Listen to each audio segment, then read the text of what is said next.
Edition. I'd like to introduce you to my co-host. This is Ice. He is a 7-month-old Legato Romagnolo. Now, Ice is joining me today for our special episode, Ask the Expert Edition. So it's your chance to write in your questions on Facebook. We're going to try and answer as many as we can.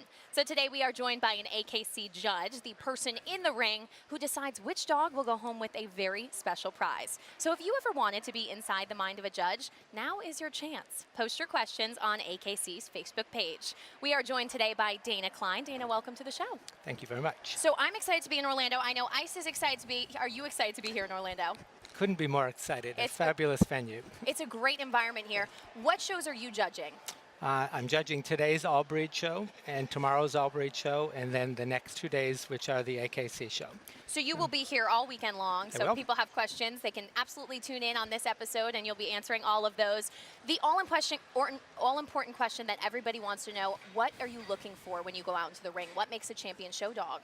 Every dog has an individual standard which they have to match up with, they have to stand up to. And when you're a judge, people think that you're comparing dogs to one another in the same breed, and actually you're comparing each individual dog to how well they stand up to their standard, how well they fit their standard. And in the end, the dog that fits the standard, the written standard, who has the hallmarks of their breed, should be your winner. So it's absolutely a common misconception in the dog show world. A lot of people that don't really understand it do think that the breeds are judged against each other in the ring. Right. Well, the individuals within the breed, we don't judge them against one another. We judge them against their standard, and that's how we come up with the winner. Great. And so how did you get into judging? Was it something that you always wanted to do? I'm a lifelong dog person. I had my first Great Dane as a child, probably 7 years old, and I just progressed through. I became sort of an owner handler, not so swift actually in the beginning, and didn't have a great dog, but I kept working at it. And Great Danes are my passion and my love my whole life. But I became a professional handler, and from that I started judging about 20 years ago, and here I am now. And so, judging for 20 years, you've probably seen a lot of different shows. Is there a specific memory that sticks out to you? Well, this dog show for me is a fabulous venue. It's the best in the world as far as I'm concerned.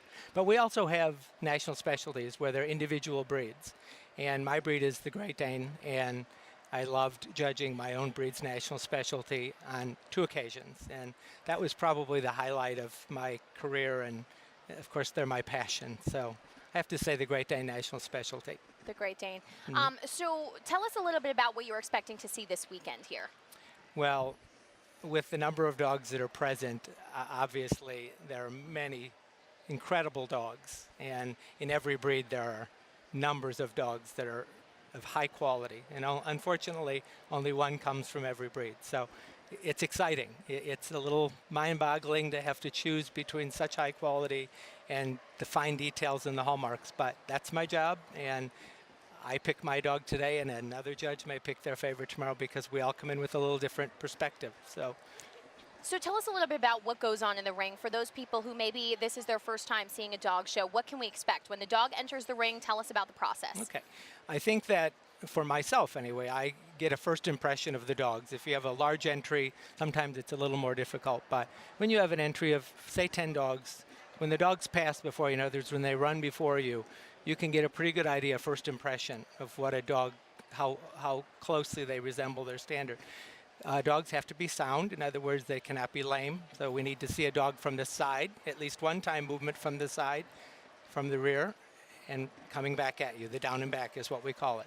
After that, we then do an examination either on the table or the ramp or the floor, and we look at the detail of the dog. If the dog has hair, we have to get underneath the hair and figure out what's underneath that hair, okay? And a smooth-coated dog, of course, we touch them, muscle tone and things like that. So basically, movement is very important, and breed type and hallmarks of the breed are very, very important. So it's a combination of those things. Any big no-nos when it comes to the show ring that stick out to you that you don't want dog owners and handlers to do?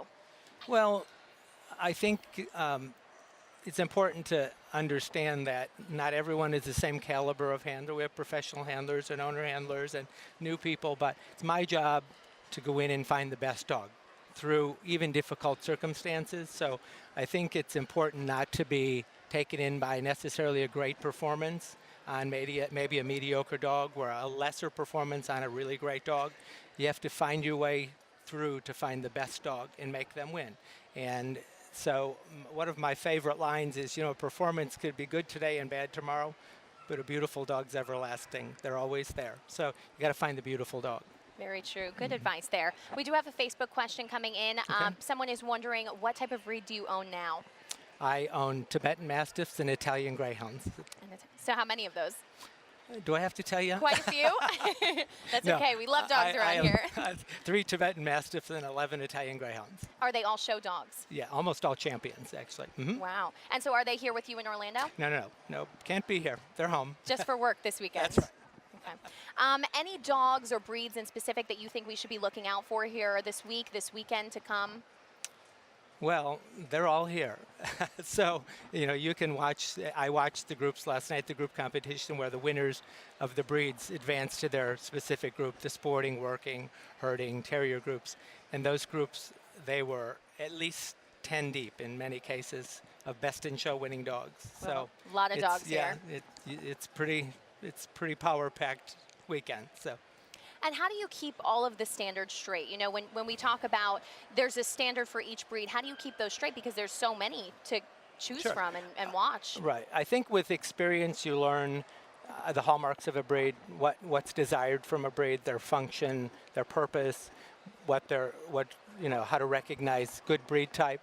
And so from that, we just sort through dogs based on their breed type, and so. What would you say the most difficult thing about judging is? Difficult? I think my most difficult scenario is when I have the best dog with a less than adequate handler. I always joke and I say I'm always the one who gets the one. It's the best dog with maybe the least quality handler or one that least experienced. But again, you have to, within a reasonable amount of time, you have to find the time to make the best dog win. That is my job. That is my only job. We have another question from Facebook. When you are running your hands down the dog and you stop on the withers, what are you feeling for? Okay, we're looking for, depending upon each individual dog, okay? Each individual dog has a standard. Their angles of their shoulder, withers, top line, they're all different, depends upon their standard. So you will do a specific examination on the dog based upon their standard. So you want to check the withers, you want to check the shoulder angle, the layback of shoulder, the top line, if it's appropriate to be level, the length of rib cage compared to the loin, and then of course down your hands to the angulation. And again, every dog standard, many are very similar and some of them are very dissimilar. So you have to have a breed-specific examination. So. And then we do see certain dogs, the larger dogs will come to you right on the floor and you'll examine them there. Why is it that we have certain dogs come up on a ramp or up on the table? Okay, well, most dogs are naturally on the floor. They're large dogs, so you'd never consider putting them on a ramp or on a table. But it depends upon the breed club's desire. Some of the dogs want to be on a ramp, or they'll be optional ramp or floor. They could be table or ramp. So it depends upon the National Breed Club. They'll make that decision as to whether they'd like their breed examined on a ramp or on a table or on a floor. Some naturally are on the floor. Great Dane would never go anywhere but on a floor, or Doberman. But the other dogs, you're going to see that there's going to be a variation. Another question from Facebook. We have, what is best, free or hand stacking? I think that naturally when dogs come into the ring, they're usually hand stacked.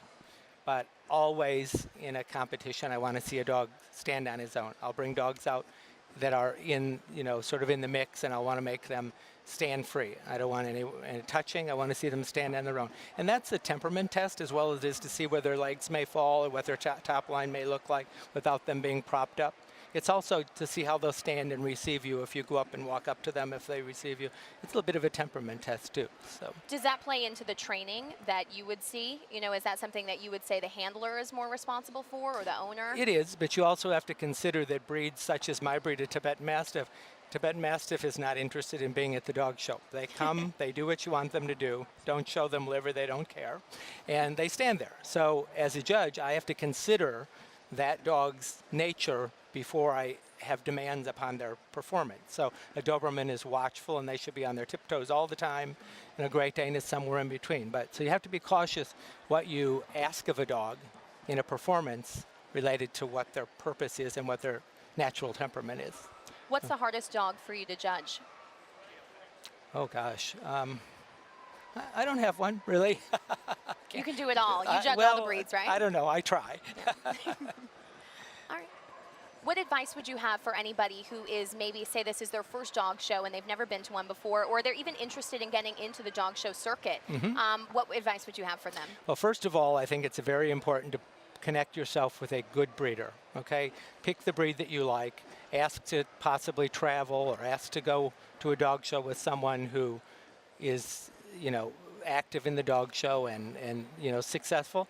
And first see if you enjoy it, the atmosphere. I can say personally this sport is for everyone. Everyone can be successful. You have to work at it and you have to be determined and you have to, it's hard work. But there is not one person in this sport that cannot be successful if they put their mind to it. That's great advice. Yeah. And is there a certain breed, should you be paying attention to the types of breeds and how it matches your lifestyle if you're trying to go into a show dog? Certainly. You may have several breeds that you're attracted to, and some of them may not be necessarily good for an apartment, or may not. And a golden retriever may be more obedient than an Italian greyhound, which we can't keep in a fence. So you have to be careful that way. Your living circumstances are certainly going to dictate the type of dog you would have. And there are many choices, but you have to be cautious not to get a dog that's not going to suit your lifestyle. And really not only just for the dog show world, but for your life in general. Absolutely, absolutely. Anything else? We do have another question from Facebook. What is your biggest pet peeve in the ring? My biggest pet peeve? Oh gosh. I think probably not being prepared. I really appreciate dogs that are trained and the people, and again, we have different levels in our sport, so you have to always be a bit sensitive to the different levels. A professional handler can come in with an untrained dog and probably work wonders with it in a matter of moment, where, a new person's not as skilled and it takes them a bit longer. So I would say being prepared and being on time is very important. But you have to be careful because some of the dogs are new, and a really good dog could be new, and so he's not trained as well. But that doesn't make him less of a dog. If he gives a performance it's adequate, he should win. How long would you say it takes to prepare a dog for the dog show world? Well, of course, a dog that doesn't require any grooming is much easier. It's always nice. One would think, sure. And of course, you have poodles and other breeds that have to grow coat, and they have to be trimmed into a certain coat. So I will pass him off to you. He's made his way onto that couch. That's okay. So, it varies depending upon the breed, certainly, and the work that goes into it. And some dogs, even in one breed, a young puppy will be a fabulous show dog, and they'll be, great. And the next puppy won't be that way. So it just depends on, the individual dog. So. Any other information that you would like to give people about this weekend, about yourself, anything else they can expect to see? Well, for myself, I can tell you that coming here in the atmosphere is just so stimulating, and it's fun. It just is fun. And if you love dogs, this is a place to be. All right, thank you so much for your You're time. welcome. We really appreciate it. And thank you, Ice, for joining us and being on Getting both his couches today. I'm Marissa Sarback. Thank you so much for joining me today. So don't go too far away, because at this afternoon at 3:15, we will be live streaming the Brevard Kennel Club Groups and Best in Show. We'll also be coming to you live all weekend long with the AKC National Championship Dog Show presented by Royal Canin. That's Friday, Saturday, and Sunday at noon. We'll have a look at what happens behind the scenes here. Agility, obedience, diving dogs, ACE Award winners, and so much more. Be sure to download AKC TV on Roku and Apple TV. You can follow us on all of our social media accounts, Facebook, Instagram, and Twitter. AKC TV, sit, stay, watch.